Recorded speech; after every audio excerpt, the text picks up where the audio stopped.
more people turn up, then we'll get more form. I think that should be the game plan. Today's speaker, Dr. Rajat Kathuria, has an undergraduate degree in economics from St. Stephen's College, Delhi University, a master's from the Delhi School of Economics, and a PhD from the University of Maryland College Park. What is also interesting about Dr. Kathuria is that during the 1980s, he was ranked among the top 3 table tennis players in India.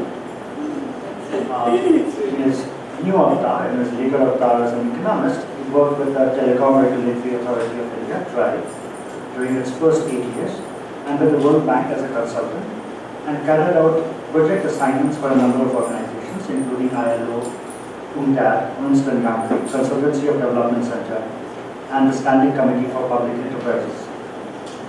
Dr. Kathuria has published widely in international and national journals, as well as in popular magazines and newspapers.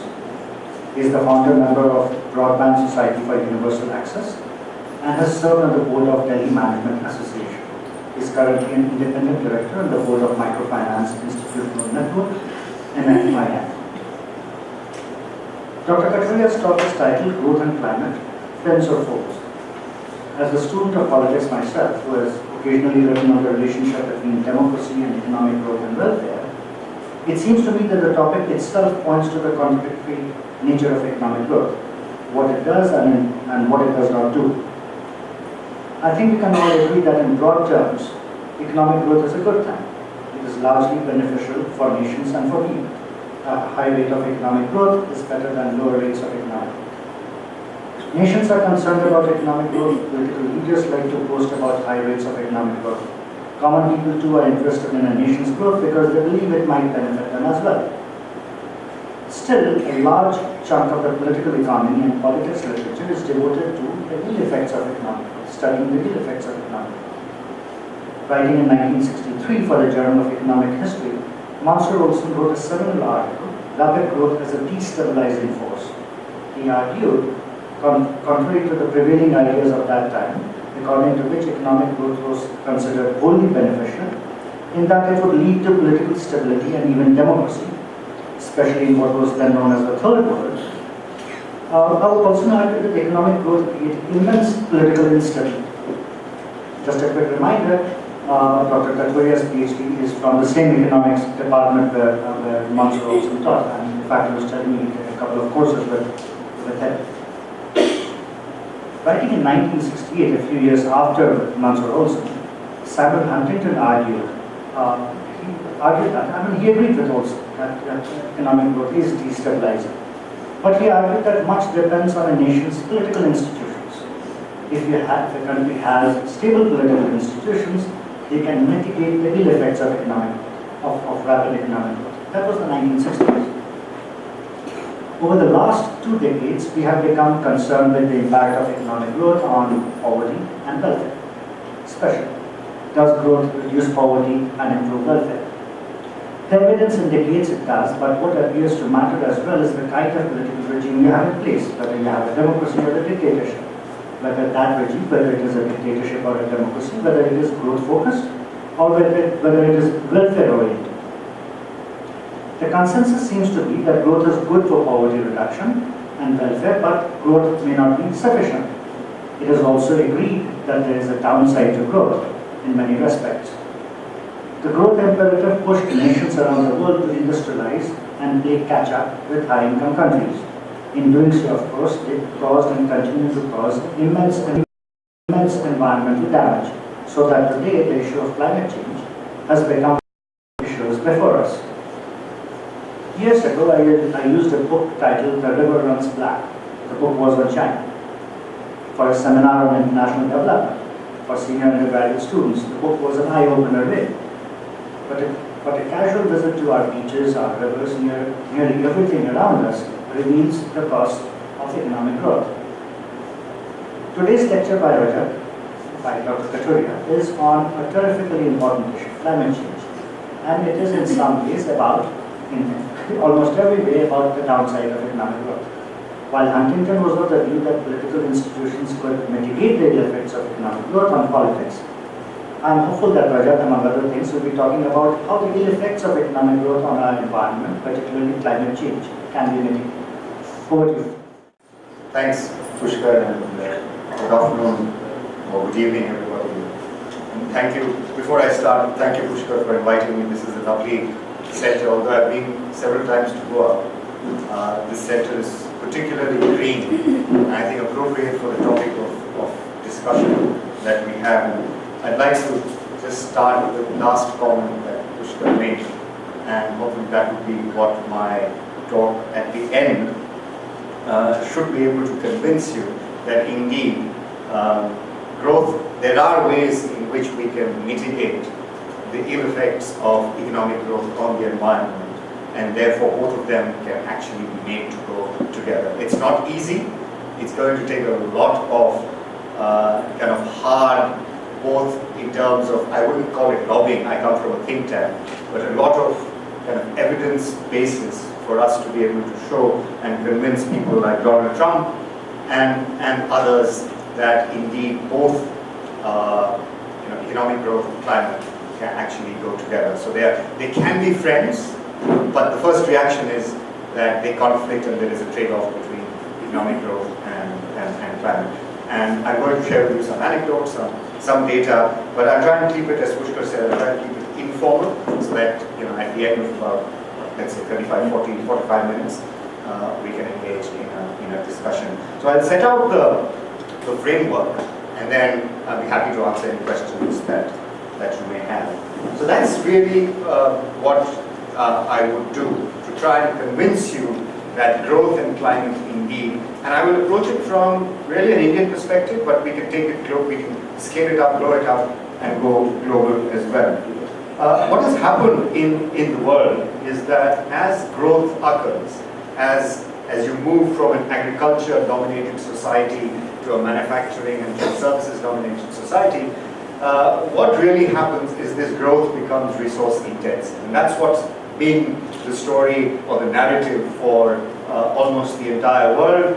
Not so much for India, but if you look at China before us, if you look at Korea, Malaysia, the East Asian tigers in Europe and the United States before us, there's been a transformation from agriculture to manufacturing and services in a sort of linear manner in which the share of agriculture, not absolute values, but the share of agriculture has declined, the share of manufacturing has increased, and then there's been some deindustrialization that has happened. But services today in the developed world constitute about 80% of your gross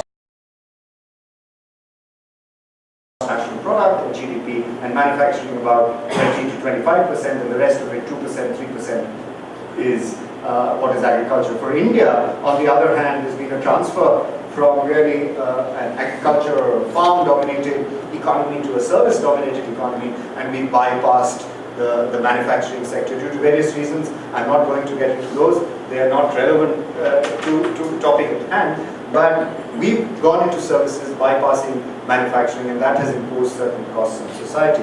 But what has happened in the process of this growth of what economists call structural transformation, this structural transformation has been very, very resource intensive, which means that we've used commodities, we've used energy, we've used all resources to push, to drive our economic growth, and sometimes this resource intensity has contributed to the ill effects on the environment.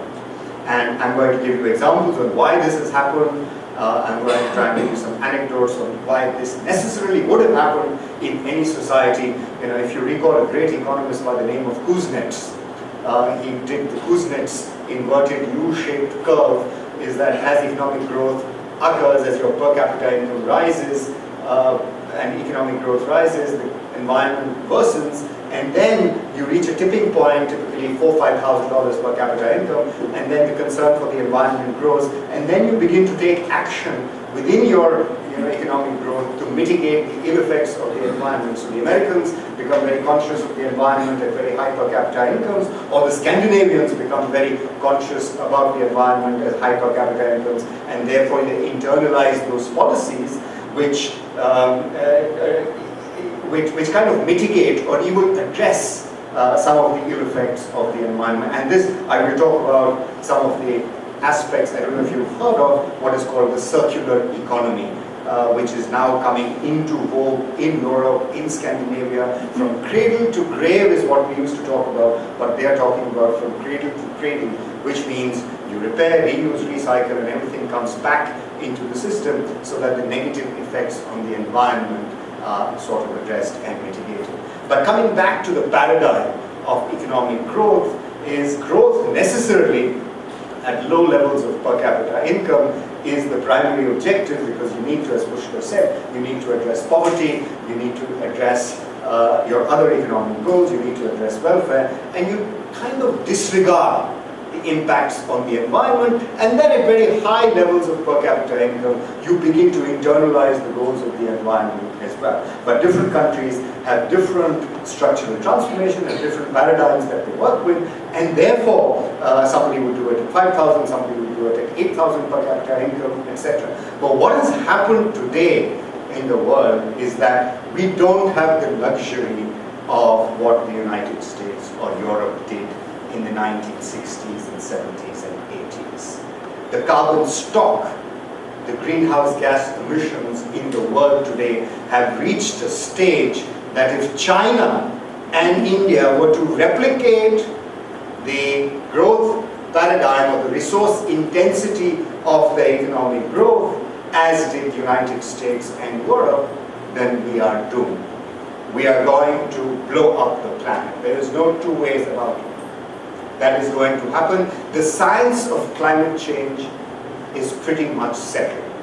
And if you don't believe me, you can Google, you can go to IPCC documents, you can go to scientists who produce these documents.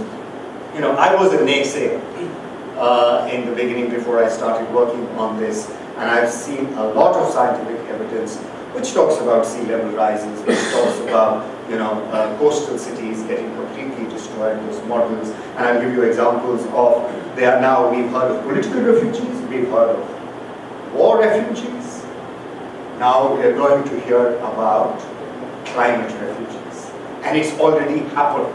And I'll give you an anecdote about a climate refugee who sought asylum in New Zealand but was denied asylum, climate asylum in New Zealand because you don't want to work with that. So what's the point that I'm trying to make? The point I'm trying to make is that business as usual is not going to do it for us.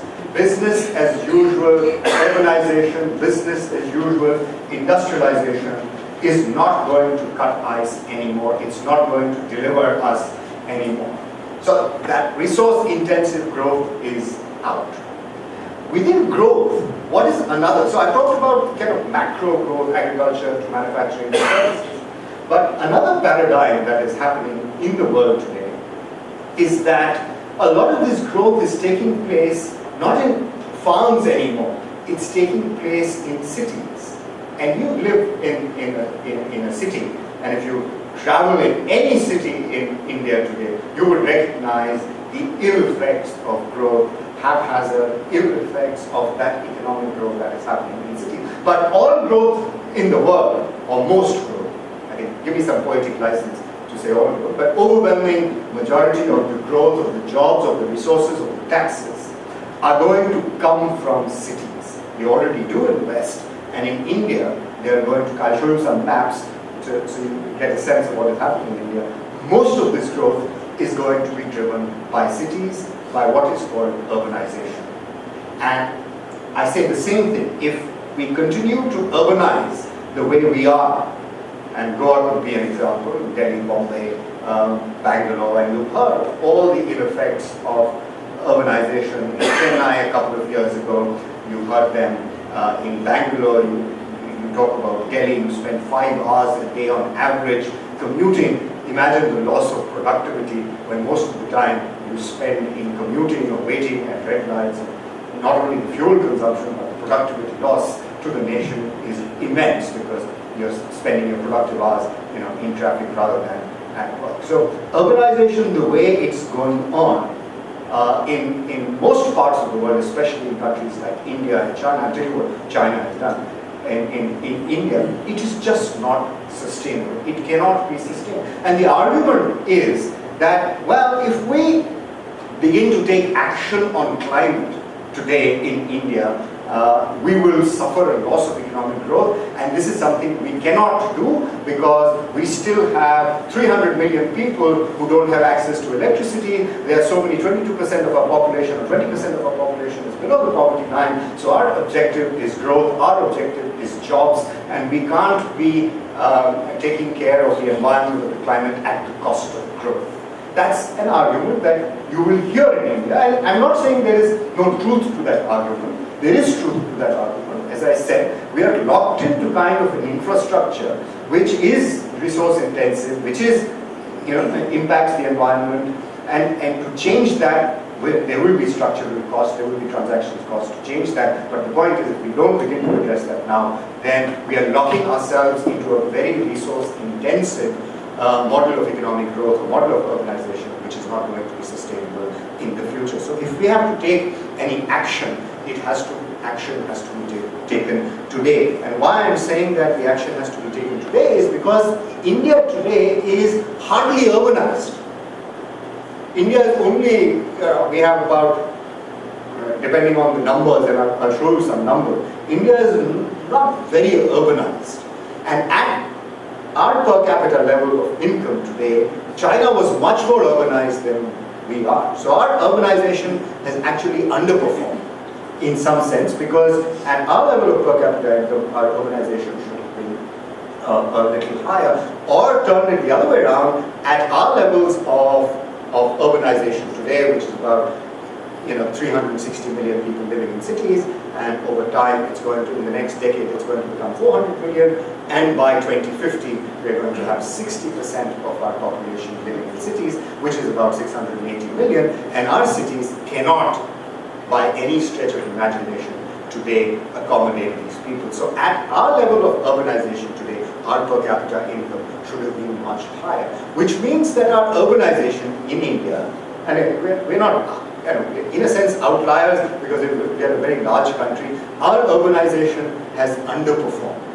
And the reason it's underperformed, I'm going to show it to you. And you live in a city, who gives you energy services, who gives you electricity, who gives you water, who provides sanitation, who provides you transport services. If you answer these questions, and I'm going to attempt to, we've done some research to answer these questions, but if you answer these questions, you will understand why our urbanization in India has actually underperformed. Because if you look at the sources of provision of public services and compare them in India and compare them with other countries in the world, you will find one noticeable point of departure, which is that public services in India are largely provided by self-provision, by individuals themselves. And the reason, I go back to when I was growing up. I continue talking? Yes, sure. So when I was growing up, and this was in the 80s, 70s, and 80s, I was conditioned in a certain kind of way. One was conditioned that, how long would it take you to get a bus, for example, in a city? Would you wait for the bus? How long will it take you? How long will it take you to, if you are applied for a driver's license, if you are applied for a passport, when would water come? Would we have electricity for 24 hours a day? And I grew up in Lucknow, and UP is not the best of states for public service delivery, but you can imagine, and the answers to those questions were that you did not even expect that the public sector or the public utilities, actually your expectations were so low, driven by the evidence that you had kind of accumulated over time, that the quality of public services was very poor. And while it's improved in cities like Delhi and Mumbai and Ahmedabad and Surat, are very good examples of cities where quality of public services has improved. But largely, when you don't get public services, you are going to provide them on your own. And you don't have to go far to understand what I'm saying, or to appreciate what I'm saying. Look at the number of inverters of diesel gensets that are sold in India. You look at the number of cars or the number of two-wheelers in India. Why is this? And water, bore wells, the water table in most cities or the most states is abysmally low. And Punjab is a different story. Maharashtra is a completely different story, where the water table has sunk to all-time lows and you have droughts and so on. So why is this? Because the public services were not delivered, and therefore you resorted to either private or self-provisioning. And self-provisioning is highly inefficient. And the point I'm going to make to you is that not only is it inefficient, self-provisioning is also counterproductive for the environment. It is much more damaging to the environment than is a public service, than is a bus, than is, and I'll give you examples. So that's really, so from the macro to the city sort of, if you take, and why I'm drawing the city metaphor, the city analogy, is because growth is going to happen in cities. And if I'm not able to convince you, let me give you some data. 75% of India's GDP today comes from cities, and it will be 90% in 2050. 90% of our taxes come from cities. Over 2/3 of our jobs come from cities. And every economic kind of paradigm emanates today from cities. It's not, I'm not for a moment advocating that we should neglect the farm. We should not. But as I said, remember that the share of agriculture in GDP today in India is about 13%. It's going to shrink. It's going to go down below double digit. It's going to go down to 9-8% in the United States. Produces enough to feed an $18 trillion economy, and 2% of that is a substantial amount, because as we know, economists say the elasticity of demand for primary production is, the income elasticity is less than 1, which means as your income increases, the percentage you spend on food actually begins to decrease, which means agriculture will shrink because of the elasticity impacts. But that doesn't mean we neglect agriculture. No, that's not what I'm saying. But we have to focus on investments, and this talk is not focusing on agriculture. But I don't want you to go away after listening to me say that I did not. I spoke only of cities to the neglect of agriculture, and that is not what I'm intending to say. But cities is the focus, because the problem of climate change is largely being driven by cities, by the growth model that we have adopted, which, as I kind of tried to kind of lay out before you, is that transport is a big cause of climate change. The GHG emissions coming from transport, coming from electricity, energy, and also from the contaminated water, and the way we extract water from the ground is also a reason why we are having problems in cities, and therefore we are having problems with the environment. So that's the overall picture I wanted to lay out before you, is that cities have to be the focus. And it's not only India, the story in India is much more damaging than compared to other countries. But now the question is, we were not responsible for creating the problem of climate change, right? And cities are the engines of growth, so I hopefully I've been able to kind of drive that point, and this is a map that shows you how urban. I'm not going to spend too much time on the map. The slides are there, and I guess Pushkar can, those of you will be sitting down. Yeah, so the slides are there for you to see. But the point of this graph, or really this picture, is to show you that urbanization in India, which, as I said, is going to become close to 50% in the future today, at about 30 to 33%, is kind of rapidly happening. This is a force that is irreversible, and a much nicer picture is what is called the night lights data. So we, as a research institution, there are some people in ICRIER who do this research. You collect data from NASA and look at the luminosity of the night lights data over a period of time. And we have intermittent periods as well, but I just want to show you 1992 and 2030. And it is unmistakable kind of focus of urbanization is in particular areas, and that's the Chandigarh, Delhi, belt. This is the Goa, Maharashtra, Bombay region. That's the Bangalore region. This is Chennai, Bangalore, and that Hyderabad region. And then you see that the northeast and the eastern parts of the country, even Calcutta included, or Kolkata as we now call it, I mean, there's been less urbanization in this part of the country.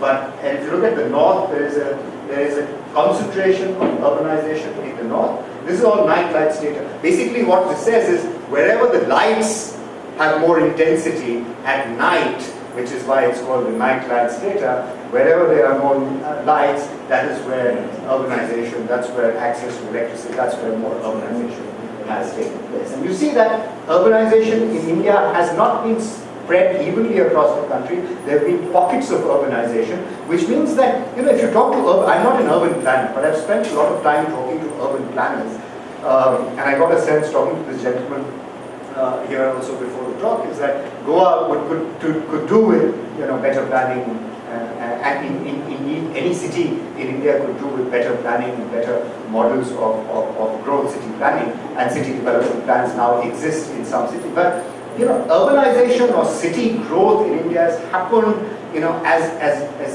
it hasn't been planned in a way, and this, in some sense, this data reflects that. Right? And I'll come back and say much more about this. So the results are quite illuminating from the night lights. We did some statistical analysis and so on. I won't bore you with all of that. But what are the benefits of urbanization? And to an economist, the benefits are quite obvious. There's an economist by the name of Michael Porter in Harvard. He talked about the benefits of clusters. And if you look at Silicon Valley or look at Bangalore, these are clusters. And you must have heard of clusters. Coimbatore was a textile cluster. Look what happened to Coimbatore. They contaminated the groundwater because there was almost no rule or law that prevented your contamination of groundwater. All the dyes would go into the water and it was completely contaminated. Even if there were rules, they were not enforced. So you have a cluster which kind of attracts firms, which attracts people. You create a pool of labor markets. And those are what economists call the agglomeration economies. And those agglomeration economies have occurred in some states and in some city clusters in India. And the cities which have grown rapidly from 1991, we've only looked at 91 was the Big Bang reform that Mr. Manmohan Singh as finance minister had introduced to Mr. Narasimha Rao as the prime minister. We have Big Bang reform. So we looked at post-91 period, and we found that cities or clusters which had better infrastructure, this is almost a tautology, better infrastructure and better access to markets grew faster than those clusters or those regions in the country which did not have good infrastructure, good connectivity, or did not have good access to markets. There was Kennedy's very famous argument he made once when he was president of the United States, and he had said something which, if I remember right, or if I'm quoting it right, went something like this: America has good roads not because it is rich. It is rich because it has good roads. And I mean, most economists take this as a given. The spillover effects of good infrastructure on economic growth or on welfare are very, very high. So when you have a highway, Bombay-Pune highway, you saw all those clusters of businesses coming up. Didn't come as a surprise. Infrastructure, roads, connectivity does add to economic growth. So the point I'm making is that agglomeration has huge benefits.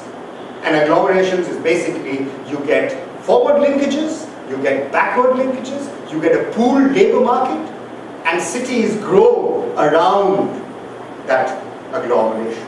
And those are organic cities. Chandigarh is a planned city in India. It's taken 30 years to get where it is. 30 years. And even today, it's not the kind of agglomeration that you would, but it's a very planned city. So it takes time for a city to organically grow and get those agglomerations. We are trying that along the Mumbai-Delhi corridor. There are going to be 6 brand new cities that are going to come up, and hopefully we'll be able to short-circuit the process of organic growth of those cities' agglomerations. So I've talked about the benefits of cities, because cities result in economic growth. Cities result in forward and backward linkages. They create.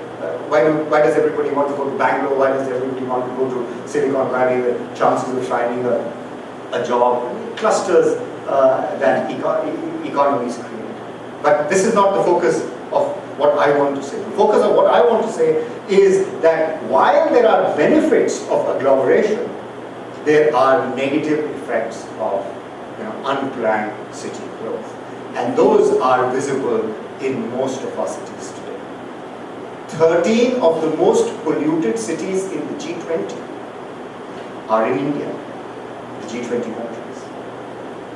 Top 3, top 4, I mean China suffers the same fate today, unhealthy air quality in some of its cities. But China, as Pushkar was hinting when he was talking about democracy and economic growth and authoritarianism and economic growth, of course we have different paradigms, we have different structures, and it's easier to take decisions in China than it is in India because of political economic constraints. So China is suffering the same, but they close down coal plants.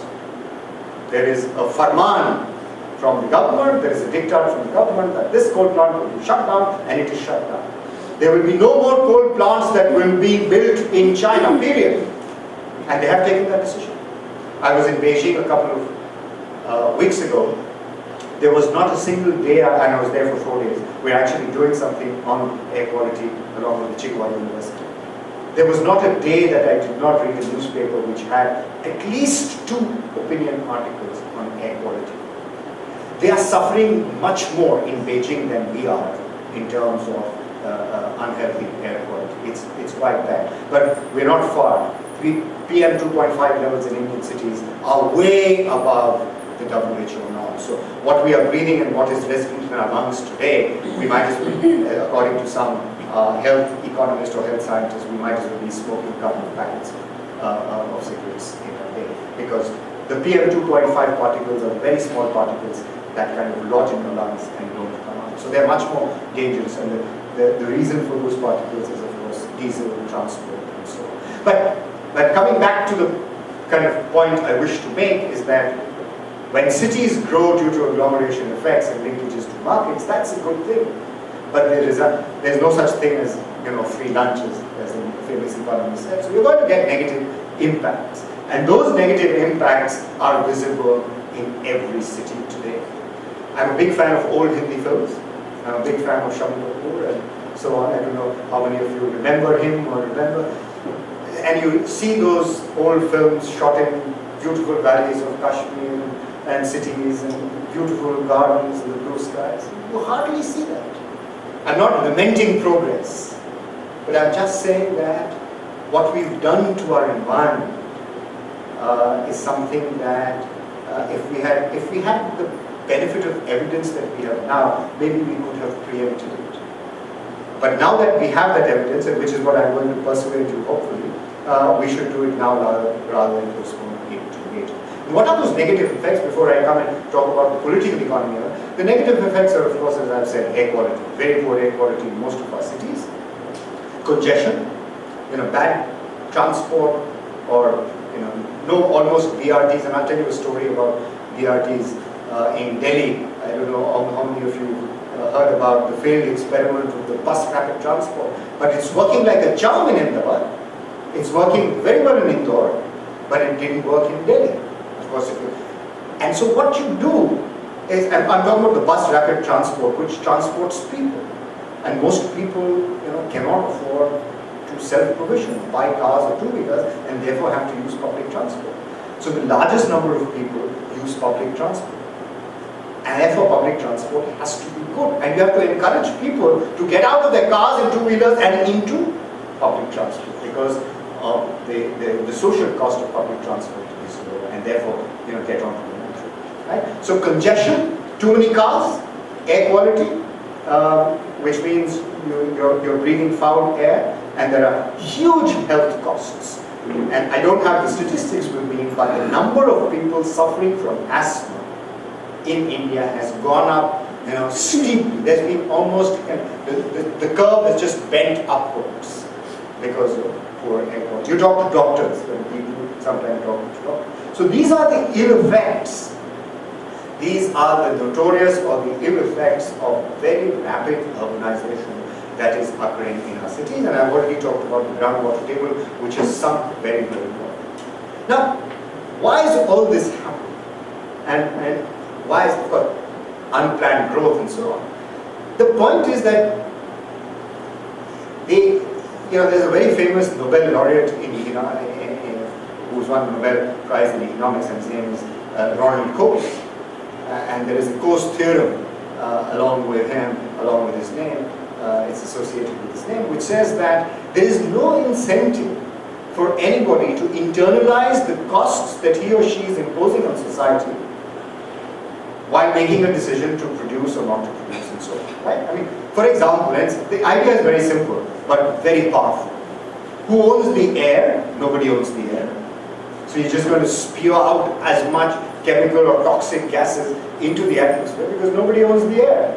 Who owns the Ganga? Who owns the Yamuna? Who owns the Narmada? Who owns all those polluted rivers in India? Nobody. And what industries have done during our phase of growth, and we grew very rapidly, post 1991, we've been 8-9%. And as Pushkar said, that's had a major impact on poverty. 140 million Indians were kind of elevated from below the poverty line to above the poverty line because of our very high, rapid, sustained growth of 8.5% to 9% during 5 years, 2004 and 2009. But we also had these negative effects on the environment, on our rivers, on our public resources, and so on. And as I said, the paradigm or the framework under which this happens is because there is no incentive for you to internalize those costs. You tell a firm to deploy effluent control, effluent treatment plants before they spew out that water into the drains which eventually reaches the Yamuna or any other river. Why will that firm do that? The firm is not going to do that, right? And that's the Coase theorem. Because it's a public good, because it's a common good, there is no incentive, and unless you have the enforcement and the rules that prevent that from happening, please mark these two words really carefully, and I'm going to come back at the end when I conclude the talk. I'll talk about my visit to Belgium a couple of days ago. I've just come back from Belgium to Flanders, and I'll tell you what they're doing to. Of course, they have the advantage of having people, as many people as we have in South Delhi. Right? So there are very few people. But enforcement and regulations form a package which creates kind of a market where the public sector and the private sector cooperate and produce goods that take care of the environment. I'm going to make that argument, and which is something that we could, emulate. But I'll say that at the end of my talk. So the point is a very simple point, which the Coase theorem reflects, is that there's no incentive for people to take care of the environment while they're making their productive decisions, which is what leads to another very popular theorem, which is called the tragedy of the commons. You think about the fish in rivers, you think about grass that is being grazed by sheep or cows. If it's a public good, there's no entry fee, you can go in. And what will your incentive be? Your incentive would be to try and make good while it's there, not worry about the future generations, not worry about sustainability, which is what's happened to our future, which is what is happening to our environment. And the thing is that air, clean air, is a public good, and it's become a tragedy of the commons, which is because I haven't exercised control. Now, who will do this? I mean, you don't blame the industries, you don't blame the people.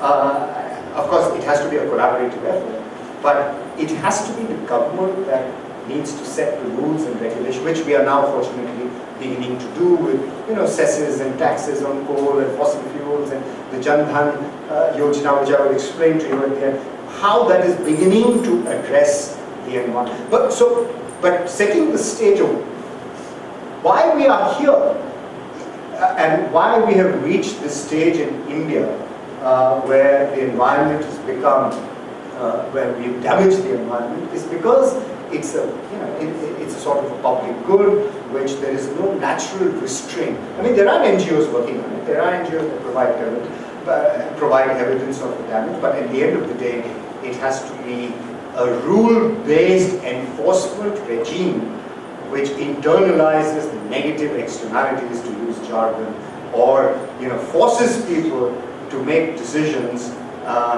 internalizing those costs that we are imposing on the environment. Very simple.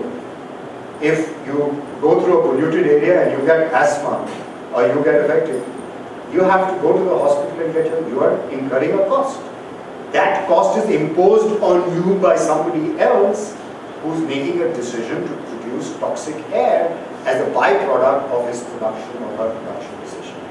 And so the impact is on public health, the impact is on congestion, the impact, all the externalities that you can. And this cost, as I said, needs to be internalized. And unilaterally, and which is why Nobel Prize went to Coase, unilaterally, left to himself, left to the market, nobody is going to internalize that cost. And therefore, that's where the government comes in. So that's why, so rapid growth without kind of taking account of those costs will impose costs on the environment. Now our research, and I won't kind of spend too much time on talking about what we think is good for the environment or what is good for a city. And I will just kind of give you an example of Atlanta and Barcelona. These are, if you talk to city or urban economists, they will tend to give you examples of Barcelona and Atlanta. Atlanta is a sprawling city spread over millions of, hundreds of square meters, thousands and millions of square meters, where people commute long distance to come to work.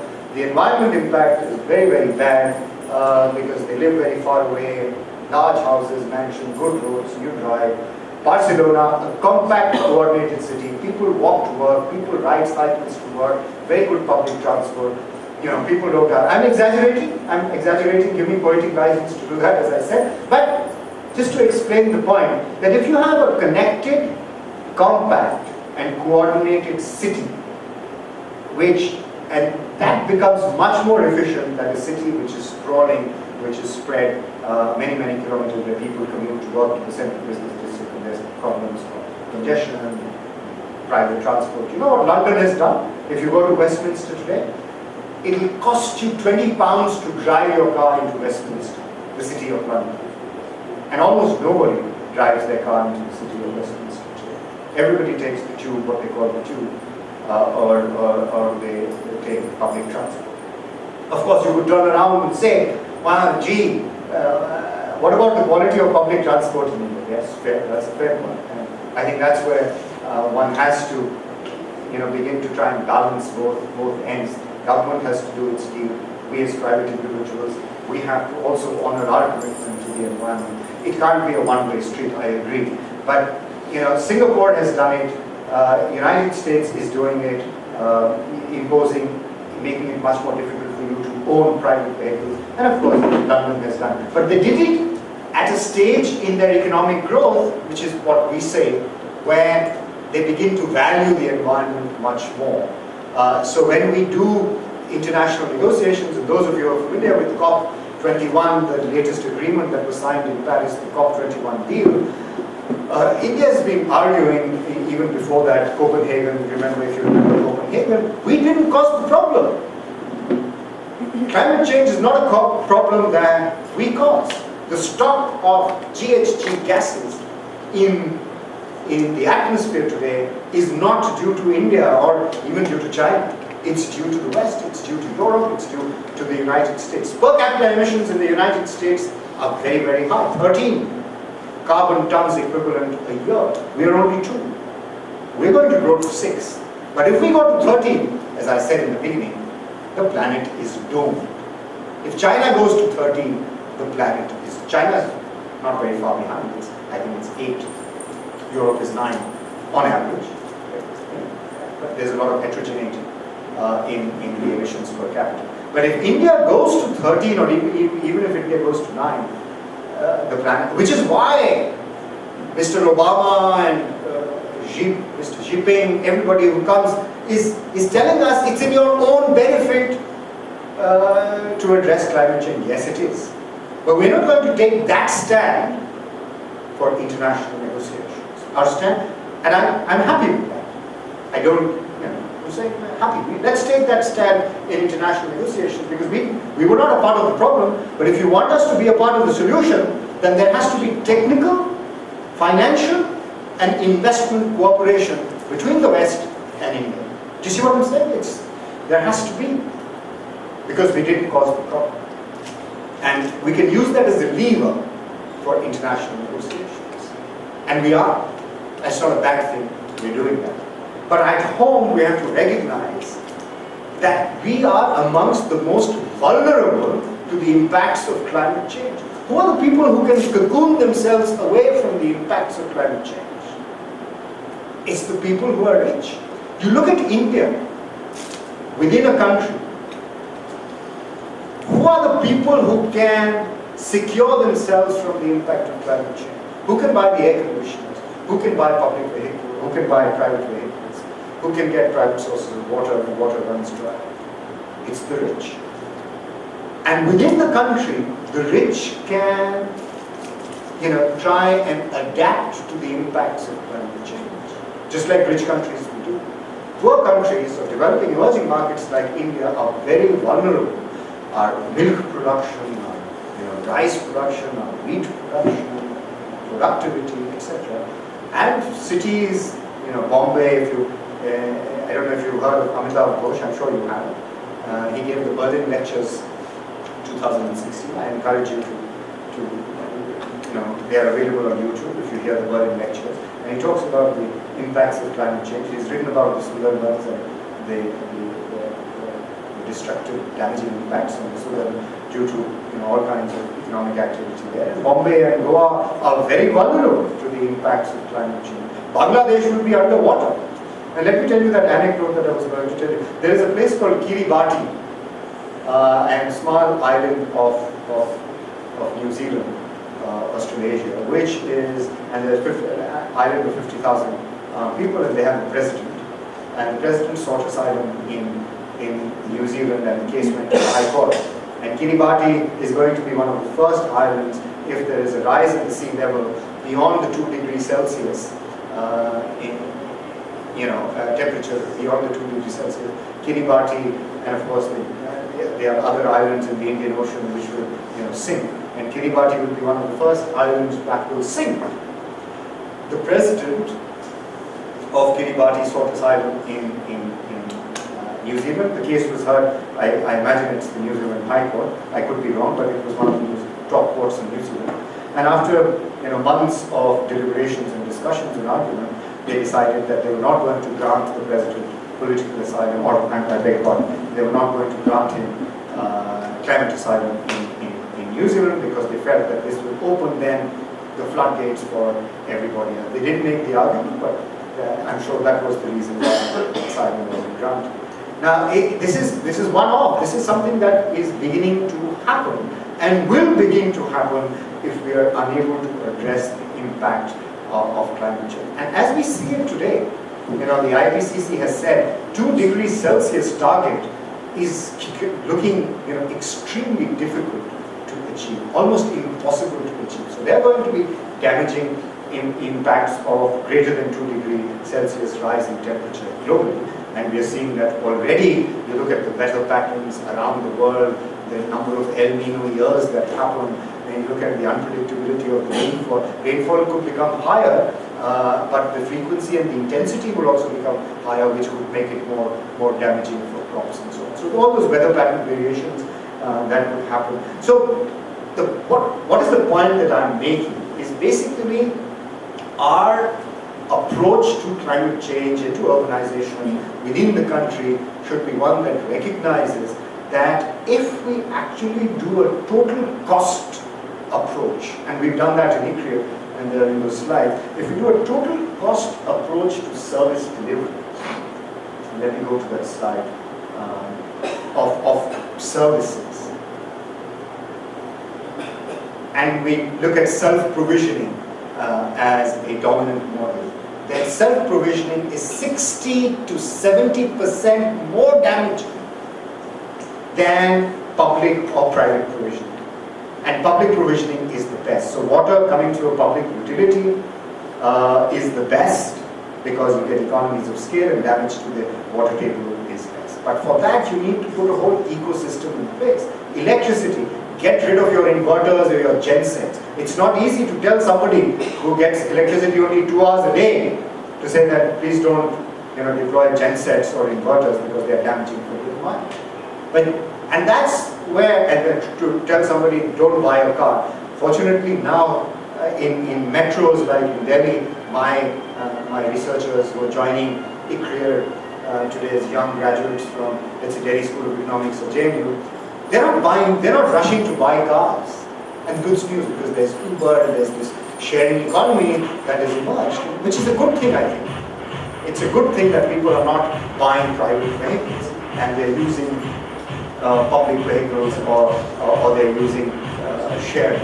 And that's good news, I think, for us, because that would be less damaging to the environment. Should I just continue? So the point then is that we are the most vulnerable in some sense to the impacts of climate change, and therefore it is us who have to take telling somebody who doesn't have access to transport or water or electricity to rely on public provisioning is difficult. So as I said, it has to be a collaborative effort between the private sector and the public sector.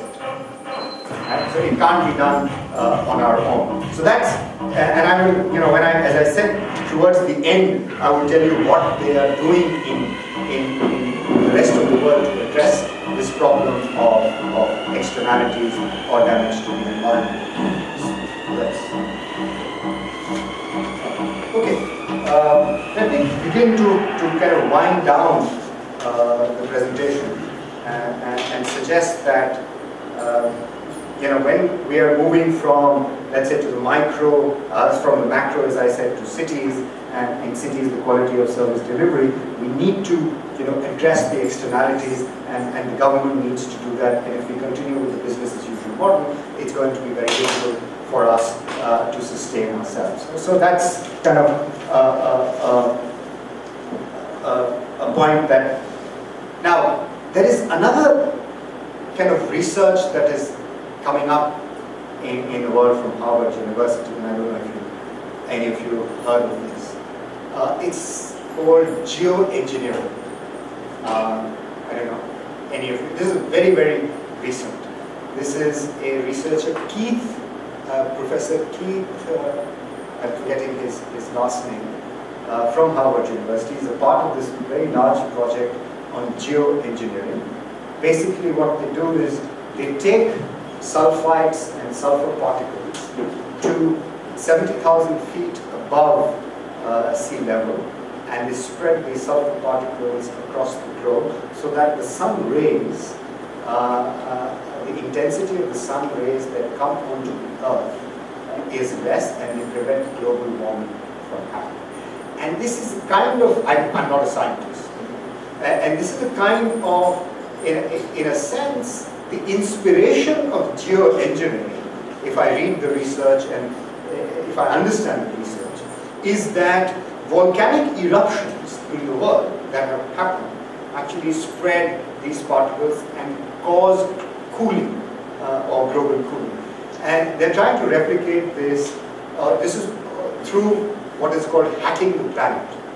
Now, whether it's a good idea or not, we've hacked individuals. We've created test tube data. We've hacked crops. We've got genetically modified crops. So we've hacked crops. We've hacked, humans also in some sense. We genetically modified them. And here is an attempt to hack the planet. Now, this is a man-made problem. Climate change is a man-made problem. As I've kind of belabored the point that it's something that we've done due to our resource-intensive models of economic growth. It's something that we've done. And so in a sense, it could be the human guilt of having kind of damaged or destroyed the environment to try and find a solution to it. And geoengineering, if it succeeds, it could deliver us from evil of climate change, if geoengineering succeeds. And it's not until 2020 that the experiment will happen, and by the time it becomes a success, we could have gone further down the road of business as usual and damaged the environment, as I said, even more. But I don't, and this gives, I think, if this experiment of geoengineering, if you believe in it, then it will result in what economists call, and I'm a slave of my habits and therefore I'm forced to use this jargon, it's called moral hazard. Then you begin to do even less in order to address climate change if you know that somebody, granddaddy or somebody is going to take care of the problem, and therefore I don't have to address the problem, which is called moral hazard. It's like too big to fail. It's like an institution, you know that the government is going to bail you out, so if you take risky decisions, it's a kind of moral hazard, which was the inspiration of the financial crisis that emanated in North America. It was basically a moral hazard issue. You made risky loans and you knew somebody would bail you out, and therefore you created this contagion effect that spread over to the rest of the world. And I suspect, my fear, and I think several others, I mean it's not mine, I'm echoing the view of several economists and scientists. They fear that geoengineering, apart from the fact that it's uncertain, it's not risky, it's uncertain. There's a difference between risk and uncertainty. Risk, you can assign a probability distribution that's a 10% chance or 20% chance that it will happen or not happen. Uncertainty, you cannot assign a probability distribution because you don't know. And we don't know whether geoengineering is going to be successful. So the point I may be creating a straw man and shooting it down, but I just wanted you to kind of appreciate that there is this development, when you talk about growth and climate, there is this development that is happening in the world, which is geoengineering, and the Chinese have done it. I mean, during the Olympics, they wanted it to stop raining, and not at 70,000 feet, but at 30,000, 40,000 feet. Some chemicals were released so that it wouldn't rain during the period of the Olympics. I don't know whether this is fact or fiction, but I read this in the newspaper. But these sorts of things. But this is a totally different ball game, and I don't think we should put eggs in that basket. All we could say, do you remember the Malthusian prediction that we will all die because of starvation? Because population growth is geometrically progressing and food production is growing only by arithmetic progression. So so population growth will outstrip food growth, and the world will die of starvation. So that was the Malthusian prediction. But it never happened. The Malthusian prediction never happened because technology came to our rescue. But I'm afraid we can't let technology, in climate, when it's the climate, geoengineering, if that's technology, I don't think we can rely on that technology to come. But I think you're referring to the Keith group, David Keith. That's right, I am. But that's almost a movement. It's not just it's no longer just a think tank or a... No, they're going to, as I said, they're actually going above Arizona by 2020. It's becoming a that's fairly going to happen. rabid movement. It is. You see, and that's what I'm saying. What I said was that this is this guilt, this is a man-made problem. 24th of April, 25th of April, there's a wonderful article on this in the New York Times. And the title of the article is, "Can we hack the planet to address climate?" So if you Google this, it's a wonderful article, and it talks about by 2020 this is going to be, the experiment is going to happen in America. The point I'm making is that if people begin to believe that is going to deliver us, or that technology is going to be the kind of that technological kind of boom that avoided the Malthusian prediction or proposition, and if we're going to rely on that, then I think we'd be placing our bets on not a risky, but a completely uncertain kind of experiment, because we don't know what the impacts are going to be on agriculture, on production, and what impact it's going to have on climate. There is nobody. Yes, it's going to result in cooling, but we don't know what the downsides are. And this article that I'm referring to actually talks about all the downsides. So it's uncertain. I mean, it's like shooting in the dark. But as you rightly say, it is a movement that is gaining traction, that is gaining momentum, and it could be due to the fact that it's a man-made problem and man has to find a solution to it. Is there an alternative solution? And that's where I'm going to try and conclude. I think there is an alternative solution for people that, I mean, China is saying that, I'm not saying we should close down all our coal plants. in India. We can't afford to do that because 60% of our demand for coal demand for energy comes from coal. But we made rapid incremental strides in solar, in wind, and we should continue to promote solar, and we should continue to promote wind. And our Prime Minister is doing that, and we have some very optimistic and aggressive targets on renewable energy. And we should try, as China has done, not to commission new coal plants, after a period of time, or what is called peak coal, and then let it decline, and then try and find technologies that can clean the coal, ultra supercritical coal technologies, which make coal a little more climate friendly than today's production of coal, production of electricity through coal. But coal in India will remain, for all plausible scenarios, a dominant source of our energy needs, because we are coal abundant. But as somebody said, some environmentalists said, India has a lot of coal in the ground, and that's the best place for it to be. And we should not mine that coal. We should leave it in the ground and look at alternative ways to supply our energy needs, which is renewable and solar. But solar is expensive as of now, although per unit prices of solar have fallen. I'm saying if you get grid parity, and if you were to get all that in place, the gap between renewables today and being able to supply 24/7 is storage. If there is a breakthrough on storage, then I think we would have addressed a lot of problems for emerging markets like India. Storage at low cost. So if you're able to get storage, because we produce during the day and the demand is during the night, and therefore we need storage. And if that happens, then I think we would have addressed many of our problems with climate change. So I'm going to now, as I said, I'm going to wind down and try and can say, and I'm happy to, I've said all of this because Belgium, part of Belgium, they like to think of themselves as an independent region. They have implemented what is called the circular economy concept in many ways.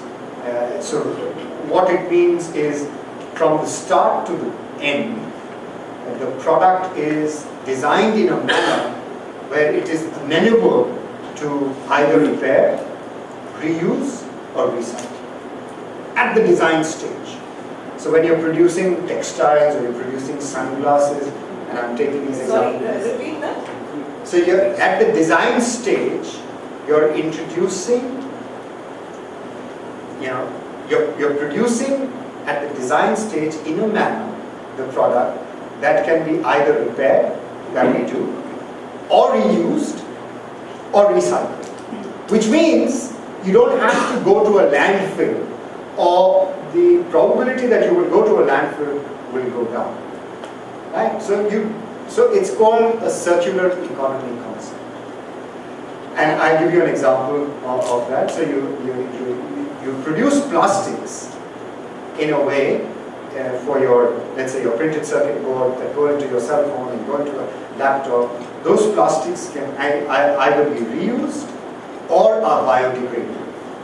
I've never heard of plastics that could be biodegradable, but there are plastics that could be biodegradable. Structural materials, cement, is sought to be replaced, I went to a couple of their labs, by biomaterials, by bamboo, and by conditioning bamboo at certain temperatures, which is as sturdy, could be as sturdy as cement or bricks. Right? So everything. So textiles is easy, sunglasses is easy to do, jeans are, you have 100% recycled jeans, or jeans that are made from 100% recycled material.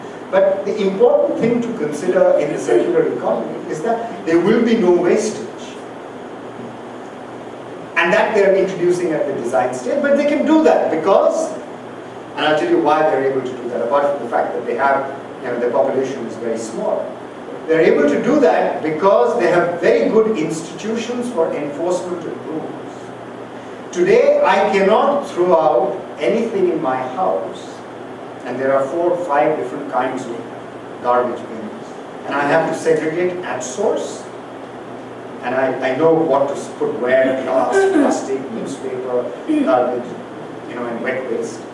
And then that has to be collected and taken, and it is given to a waste treatment plant, and the waste treatment plant gets a gate fee for the garbage that comes to it, because if you dispose of anything in your environment or you throw it outside, you are fined heavily. When I was in the United States as a student, and I was doing a model called General Equilibrium, I was told by my professor that one of the assumptions of the General Equilibrium model is no free disposal. And I couldn't fathom for the life of me what he was talking about.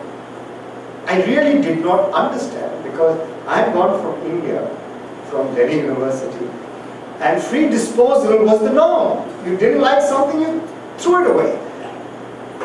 Your car could be lying, your Fiat Premier Padmini, which you no longer need, could be lying at the parking lot for decades, which they are.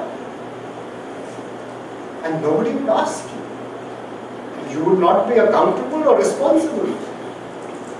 That's when I understood the meaning of no free disposal. You have to pay for everything that you dispose. Either you recycle it or you pay for the garbage. And the waste to energy plant, therefore, does not have to do the segregation. Because if it doesn't come segregated to the waste to energy plant, you pay a fine. And then whatever is not used in the waste to energy plant is then goes to the landfill. And the landfill also then generates, I'm not a scientist, from methane it generates electricity. So the land, and I saw a landfill, and I must say the landfill looks very different from the Ghazipur landfill that I'm used to seeing in Delhi. And those of you who've seen Ghazipur would understand what I'm saying. So, but that's, of course, it's a different pattern. I'm not criticizing ourselves, but I'm saying it's time that there are parts of the circular economy in place in India. My shirt, my son will wear, the collar gets frayed, I overturn the collar. I mean, we reuse things until they are completely unusable.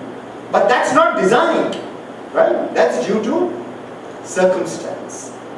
Low per capita income country. We reuse a lot of things, and that's a good thing. The problem is there's a stigma attached to it. And our job as thinkers, as economists, as public policy advocates, we want to get rid of that stigma that reusing something or wearing something that is made from biodegradable material, or reusing something that was worn by somebody else before, it may not be necessarily a bad thing. It is something that is reflecting your concern for the environment. Maybe you're doing it because you can't afford it, but we should get rid of that stigma. So there are parts of the circular economy that function very well in India. My newspapers get bought by the kabadiwala, and is doing a great service. The bottles, some of the plastic, the newspapers, you don't think of it. But I hope that you will begin to think of the circular economy already exists in India in some way. It exists due to circumstance, not design. People ride cycles to work because they can't afford to buy a car. They do ride cycles to work. In Europe, people ride cycle to work because they're conscious about the environment and they want to make a difference. They can afford a car, but they choose to ride a cycle. In India, you choose to ride a cycle because you can't afford a car. Right? So the point I'm making is the circular economy in India is already in place. Our job as public intellectuals and public policy advocates is to make sure that the stigma attached to it disappears, and then get the government to recognize that its role in developing markets, like they've done in Flanders or like they've done in Europe, you throw away something, you will be fine. You pollute the environment, you will be fine. It's the same principle that Coase talked about. Internalize that externality. You impose a cost, there is no free lunch. You have to pay for it. And this argument that we are too poor to do that, doesn't ring true anymore. Because it's not the poor that are polluted. The carbon footprint of the poor in India is very low. It's the carbon footprint of the rich that is high. And we need to So people need to pay tax or need to begin to pay full cost, what I had said, the full cost, life cycle costs. It will take time. I'm not saying that this will happen overnight. There's a role for the government to play, there's a role for the private sector to play. There's a behavioral change that needs to come to us as individuals. Take public transport, try and pollute less, wherever possible, recycle, segregate garbage. There are great innovations that are happening in India at the individual level. For example, you can take all your wet garbage, put a chemical into it, which is being developed by Bhabha Atomic Research Center, I think, I'm forgetting the name of the professor, an IIT professor who also worked for the DARC. You put that chemical and it turns into compost, which you can then use, and it's completely recycled. Only thing, you have to segregate the plastic, the bottles, and the wet garbage, which is basically your food, and you can compost them by injecting that chemical, and it doesn't smell. You can, as the professor said in one of our lectures, you can place it on your dining table while you're eating, and it will affect you. And so there are these little innovations that are happening, which we need to make a difference. But to make a systemic change at the country level, at the city level, I think the first action or the primary step needs to be taken by the government, beginning to put in rules and laws in place, and much more importantly, begin to enforce them. And not, for Indians, as I said, when we were growing up, the quality, we didn't expect much in terms of quality, but even if there were rules, you didn't obey the rules because you felt that you could get around them, and that enforcement was lax and you could get around them, and that conditioned your behavior. If you know you can get away with it, you will jump a red light. If you know that you can get away by not paying taxes, you will not pay taxes. But you wouldn't do the same thing in the United States, or you wouldn't do the same thing in a country which has strict rules and enforcement. You wouldn't do that because that endogenizes your behavior and cultural change. So we have, things are beginning to change, hopefully. That will kind of also bring in behavioral change. But behavioral change is also important if we have to address climate. And that's the last thing I would say. When Prime Minister Modi exhorted middle-class Indians to give up LPG subsidy that they didn't deserve, so that that money could be taken to provide LPG gas to women who were using biomass and inhaling all that smoke, which became a cause of grave public health concerns, because their lungs were disastrous, because they were, how they blow the chulas, they put their nose into it and they blow into it so that the biomass can fire, and they're inhaling all that carbon monoxide, which is really damaging for them. So to replace all the biomass-driven kitchens in rural India and urban India by LPG cylinders, because people like you and me gave up that subsidy that we didn't deserve in the first place. And that scheme has made a difference. I think it has made a difference, and that's a behavioral change. When Mr. Modi goes on television or Man Ki Baat and says that give up your subsidy, you don't deserve it, he is kind of conditioning behavior of individuals. And behavioral change is important. Attitudinal and behavioral change is important. By the way, there is a division in the United Kingdom, a department of nudge in the government. And nudge is essentially another term for behavioral change. You nudge people to do the right thing. And there's a lot of nudging that we need to do in India. Get people not to park on the pavement, so that the pavement are left for people to walk on. That's the place. If I can't walk, then why will I walk to work?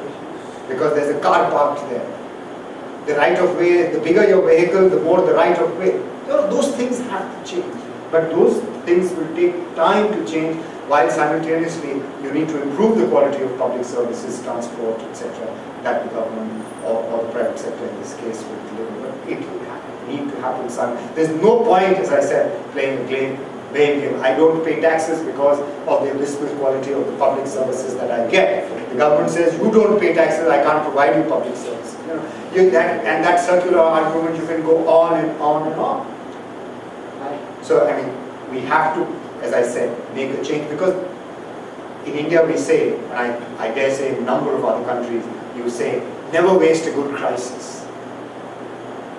All our reforms have been done on the edge of a crisis. So never waste a good crisis. And I think crisis is afoot. Climate is a crisis. And it is what, I don't want to sound like an evangelist for it, but it's just that climate change is there, it's visible, the impacts are visible all over the world, and we need to make a difference. And I think the time is now rather than later, because, and this is the last, I promise you the last thing I say, 80% of the buildings in cities we will see in 2050 in India have not been built yet. India is going to go through a rapid phase of urbanization. 80% of buildings that will exist in 2050 in India have not been built yet. They are going to be built. That's the kind of magnitude and extent of urbanization that we will have in India. And therefore, when we build those, we need to ensure that we build them without locking in the high carbon sort of infrastructure that we did in the past. The cement, the steel, the quality of the glass, etc. that we use has to be in a manner that is low energy consuming, and we should do it now. Otherwise, we are, as I said, we are going to not only blow ourselves out, but we are going to blow the rest of the planet. Thank you very much for your patience in listening. Thank you. Hi Rajat, my name is Rahul Basu.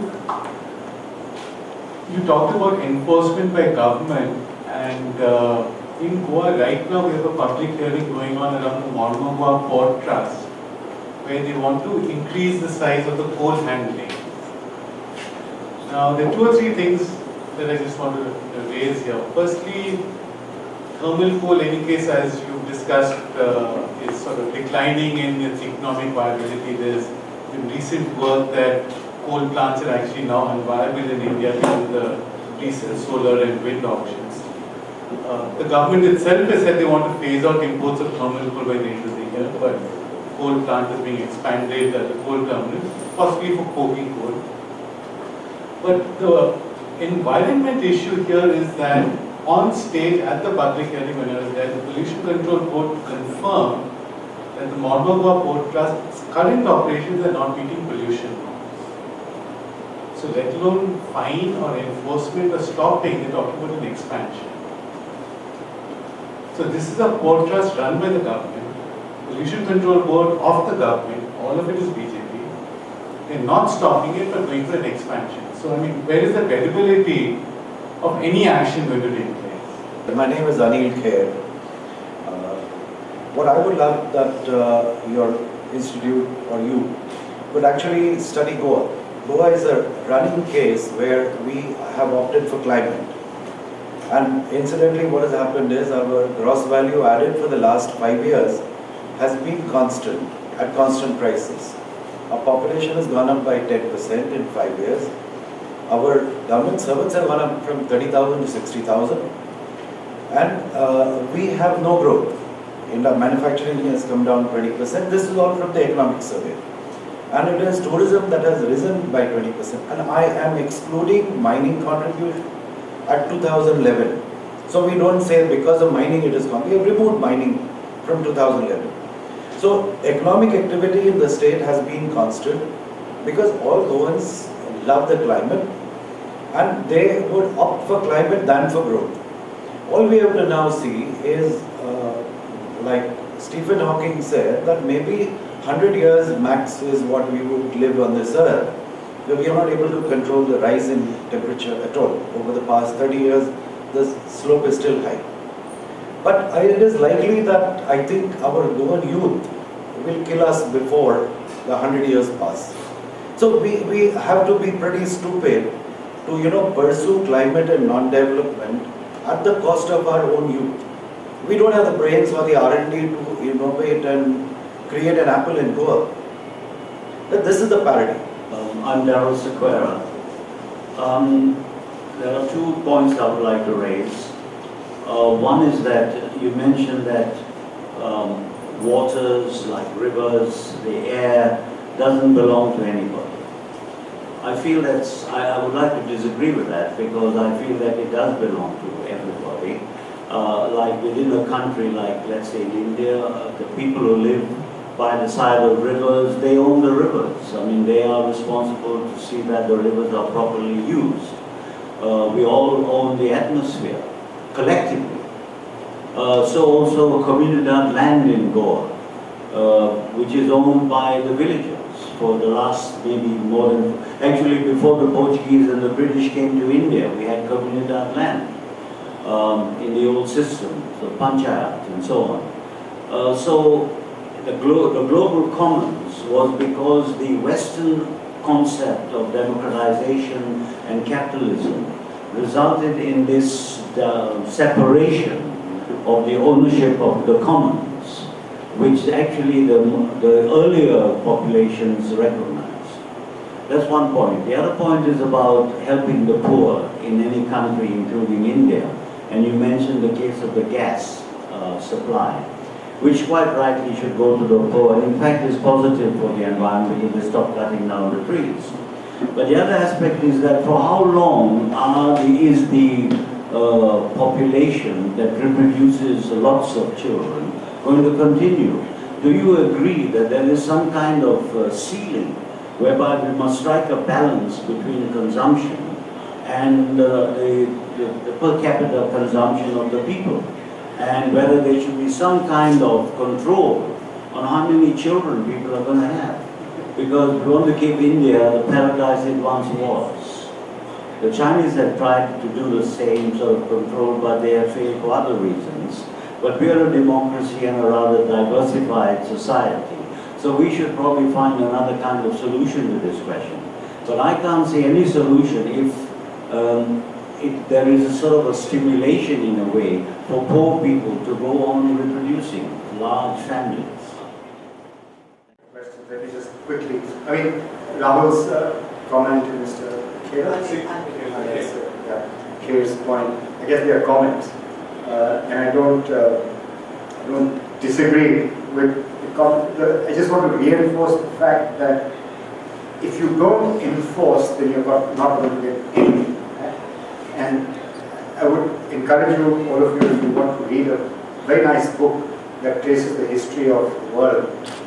200 years. It's written by a Harvard economist called Hachimura, and it's called Why Nations Fail, in which I think years of empirical evidence points to the fact that countries with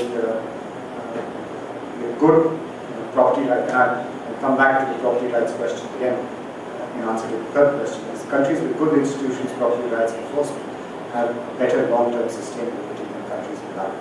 Right? And that's almost, you know that to be true, but through time series of 200 years, studying 170 countries, that has found strong support in the work. And it's very, very, very good work because it starts from 200 years ago and comes up to contemporary. Now, Ferguson also has written the same. So very,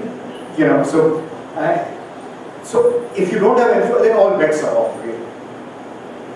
If you can't enforce, what's the point of it? Then all bets are off. Then I can take back everything. I would argue that given we have a history of selling government jobs for the last 2,000 years, enforcement is not possible. Yeah, but demonetization was enforcement in that time. Yeah, I mean. So, if you want to do behavioral change, if you want to disrupt behavior, and in a country this size, I don't think nice words are going to bring about behavioral change. It has to be something thrust upon you.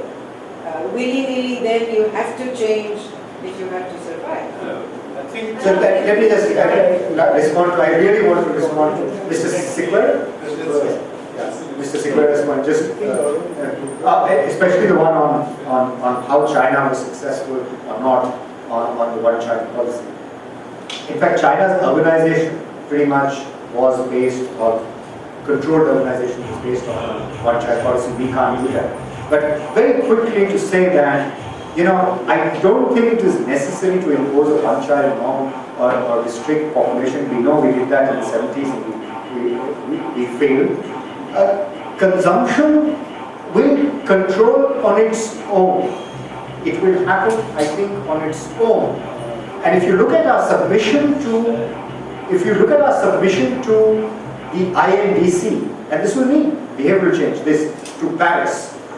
Mahatma Gandhi has been quoted extensively in our submissions to that, which is a frugal lifestyle. Sometimes it is, as I said, it is because our lifestyle is frugal because we are forced to be frugal. The West is highly wasteful. West wastes more food on the plate. We waste a lot of food in our supply chain. It's not that we don't waste food. Our wastage in the supply, we are improving that, and that will improve. The West needs to improve its kind of control the wastage of food on the plate, on the table. It's enormous, right? So there's huge amounts of waste. So we should learn from our own and kind of reinforce our own lifestyle of frugal living. And I think we can do that. And population growth, because of our large installed base, our population will peak only by 2030, and thereafter begin to decline. Our fertility rate, our replacement rates are still over 2.1, but it will begin to decline. So that will take care of itself, I think, instead of imposing a one-child law, which now is coming home to roost in China because of the imbalance in their gender. So I think it will happen on its own, but we need a bigger nudge from government. You talked about gentle nudges. You talked about gentle nudges and behavioral change over a period of time. But I don't think there's time for that as far as climate is concerned. So it really needs a systemic, a paradigm shift that happens very quickly. And who is thinking of that paradigm shift in terms of what economic development means now? You talked about 80% of the buildings are not yet being built. Who is thinking about what type of buildings those will be, or do we even need to urbanize? Does development necessarily need to lead to urbanization? So just completely changing the way we think about growth. And is that happening? Because that can be the only real way the environment is safe. Thank you. Everyone's concern seems to be surrounding around what is the intent of the so-called policy makers in order to get things under control when it comes to climate change mitigation problems. And most importantly, I want to also bring into your paradigm of thinking, how do you influence the psychology of the rich in order to get them into the fold of being eco-friendly? See, the cornucopia is the killer, and that, as you pointed out in your talk, is completely consumed up by the so-called rich. And therefore, why is that psychology of hanging to the richness so prevalent and kind of damaging the whole world in the name of making some rupee or dollars and at a very high thermodynamic expense? These are not easy questions to. You have a question? No. Then I'll just take all four of them. Just add to what other colleagues have said. But I think that we consider government as a neutral authority who is thinking of welfare of everyone. Hello? Yeah. So, my observation that government doesn't really have any intent to preserve the environment. On the contrary, government wants to promote corporatization of the country. At what cost? At what cost of the environment? See, the Western Ghat, different committees came to preserve Western Ghat, and government continues to engage more and more experts to ensure that most of the Western Ghats are free for mining. So it doesn't appear that this government or even the earlier government had intent. So probably all of us will have to elect a proper government. That's my first observation. Second thing is that your tone of your lecture was such that the only drawback of growth is climate change. So climate change may be one day controlled by carbon sequestration, a technology where you pull the carbon from the atmosphere and push it under the sea. But that will not solve the problem. Growth has other problems also, because growth also promotes inequality. The more development countries, the more unequal we are. So we also have to look into the social aspects of growth, not just the climatic aspects. Growth for whom? I think that in India, the middle class is the biggest beneficiary of the Indian independence. They have grown like anything.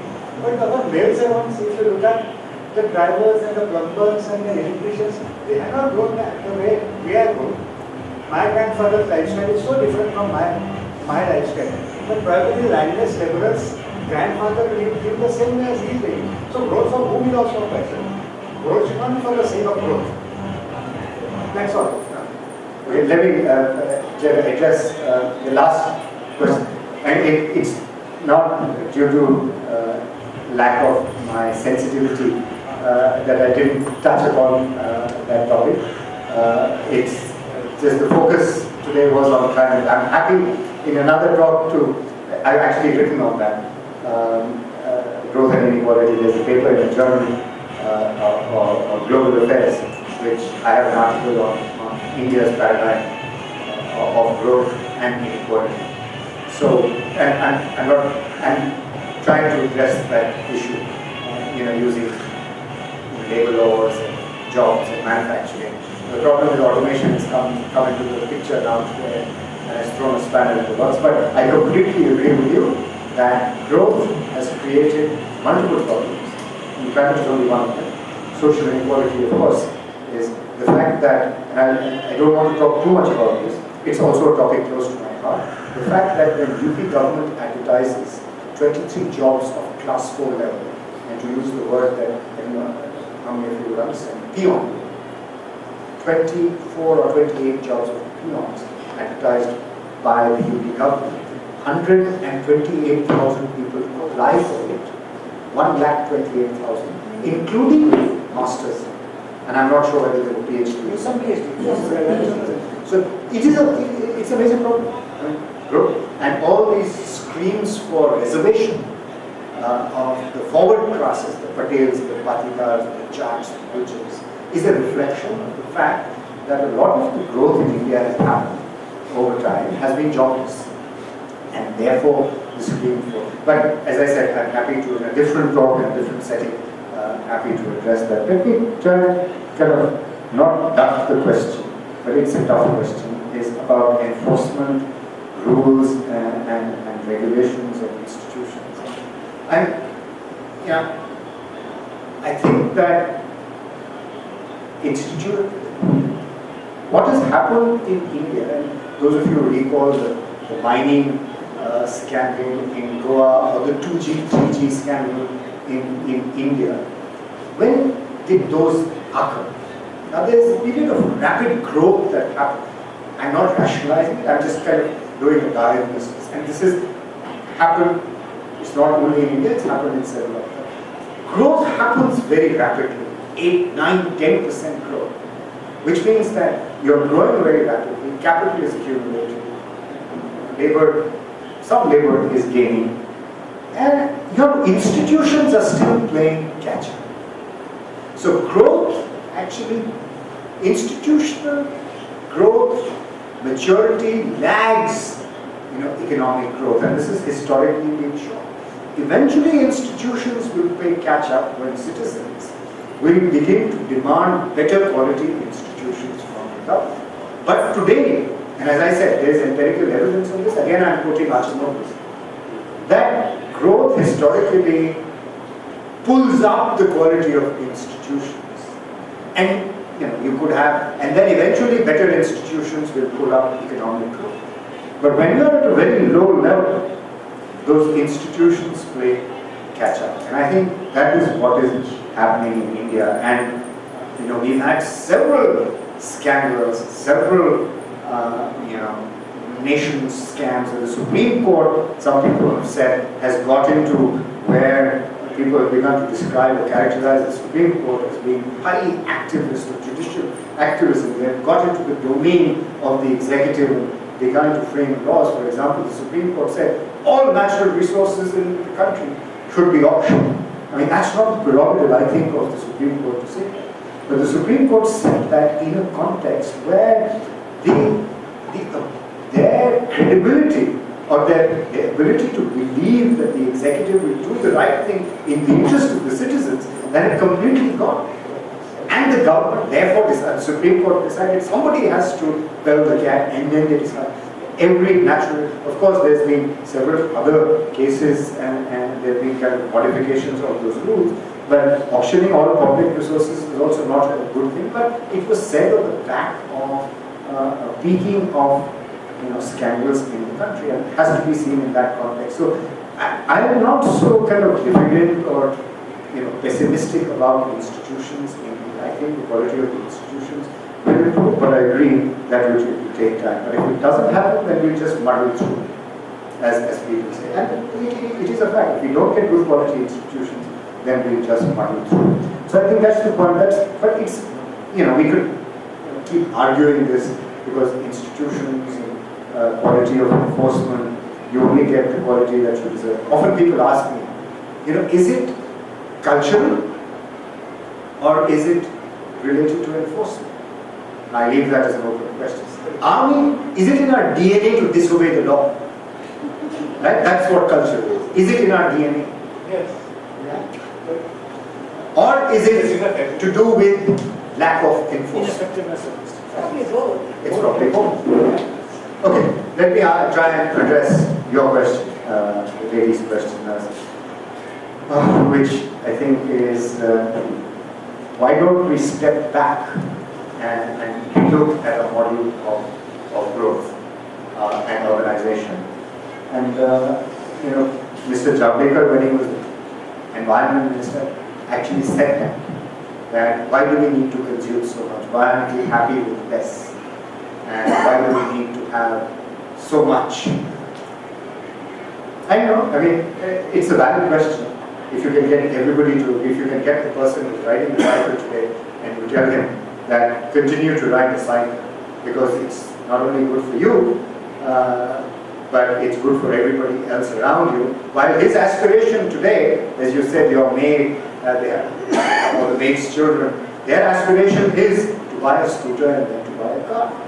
And you try and tell them that somebody who owns a car or a scooter will tell them that no, I've had it all, but I don't think you should.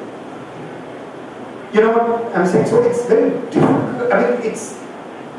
And in the West, what is happening is that they've come around. Ownership is shifting to, electrical vehicles, electric mobility is becoming popular, cycles are becoming popular, capital transport, walking is becoming popular, out of the concern for the environment. But after having come full circle, if it happens, if you ask me whether I'm more optimistic about institutions rather than about the point you're looking at a model of growth in organization, I would say I'm much more optimistic about our institutions than saying that people will willingly relinquish their aspirations or shelve their aspirations in favor of a better environment at a scale which matters. Individuals will do it. And I know my student, I used to teach in an MBA institution where a lot of people decided that they were not going to work for the Unilevers of the world, they were not going to work for Rio Tintos. They consciously made a decision that they would go to rural areas, and work for a Netralaya in Bangalore. So they made that conscious, but that's not the norm. That still remains the exception. But I'll be very happy if people at a critical mass were forcing policymakers to rethink. Because policymakers, and lastly, the point about policymakers, am I optimistic about what policymakers are simply reflecting. You talk to a politician, he or she is simply reflecting. They are very sharp people, whatever we may think, at least that's my perception. And they're simply reflecting what the people want. And I think they have a finger on the pulse of the people. Of course, their longevity, their entire horizon is short. And therefore that begins to matter in the design of policy. That I agree. But it's not that they don't know what their aspirations are. And to answer your question, I think that's a very good question. To answer your question, I think they have the finger on the pulse. Where I think they could do a lot better is get out of their silos and look at what is happening in other departments and ministries. They're very siloed. The railway minister, the power minister, the natural gas minister, they're working in their silos, and sometimes it begins to not add up. But in terms of their willingness to do something for the population, there. For the environment, it will come if there is a demand from the population. That's the point. And if the people want it, politicians will do it. But it was both ways. That's why demonetization was such a good example, where it came imposed by the government. People weren't thinking of moving, even to take one aspect of it, which is moving from paying in cash to paying by credit cards or electronic payments.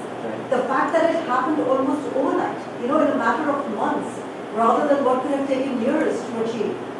So couldn't something like that be done regarding the environment? So where there is a will, there is a way. I mean, there's no doubt about that. And I think the jury on the justification of the basis for demonetization is still out. A lot of people still think that it was a political decision and then it was then rationalized through economic arguments ex post. But if that happens, that's good.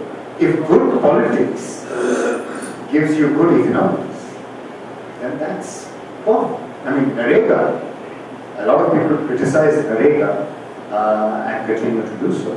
But Narega was an example of good economics, I think good politics turning into good economics, because you need it in a country which sorely lacks social infrastructure and a transfer mechanism for the poor. If you don't have social security, Narega was a godsend. Of course, there are negative impacts of Narega, but I think Narega was an example of politics turning into good economics, and if you want to consider demonetization, I think it was a political decision which had economic implications.